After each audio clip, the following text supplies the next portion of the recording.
Hello friends. आप आज मैं आप लोगों से बात करूंगी बड़ी बहू के बारे में।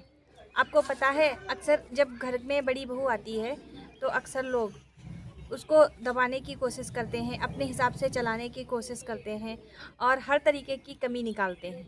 कभी कोई ये नहीं सोचता कि वो भी एक इंसान है। कभी बहुओं को एडजस्ट होने का टाइम मिलना चाहिए।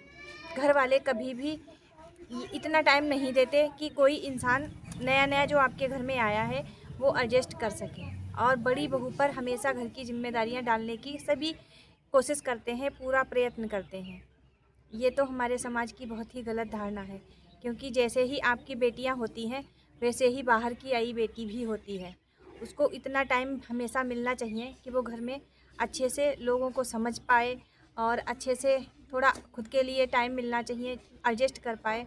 लेकिन आजकल के लोग बहुत ही गलत कर रहे हैं बहुओं के साथ में, और बाद में कहते हैं कि बहुएं एडजस्ट नहीं करती। और बड़ी बहू को तो इतना ज़्यादा प्रताड़ित किया जाता है। लोग हमेशा यही सोचते हैं कि वो पूरी घर की जिम्मेदारी लेकर चले, लेकिन वहीं जब घर में बाकी बहुएं जब आती हैं फिर इंसान का दबदबा कम हो जाता है। फिर वो इन चीज़ों पर हावी नहीं होने पाती हैं। फिर बाद में वही चीज़ें घर का माहौल बदल देती हैं। वही बातें जो हमेशा से लोग पहली बहू के साथ में करते हैं बाद में बदल जाती हैं। फिर उन लोगों के सामने वो चीज़ें बाद में नहीं होती हैं।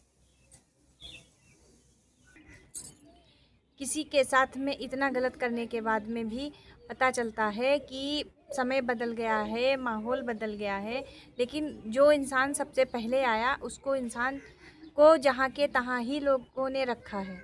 उसके लिए ना तो ज़माना बदला है ना ही लोग बदले हैं।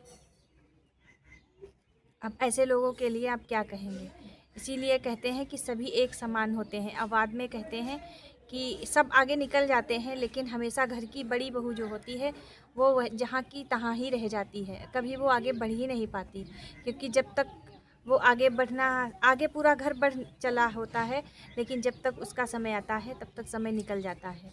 ना तो उसकी शौक़ रह जाते हैं, ना ही उसके कोई अरमान रह जाते हैं। वो घर के लिए बलिदान हो जाती है। मेरी बात अच्छी लगे तो आप लोग मेरे चैनल को सब्सक्राइब करिएगा, आगे बढ़ाइएगा। राधे राधे।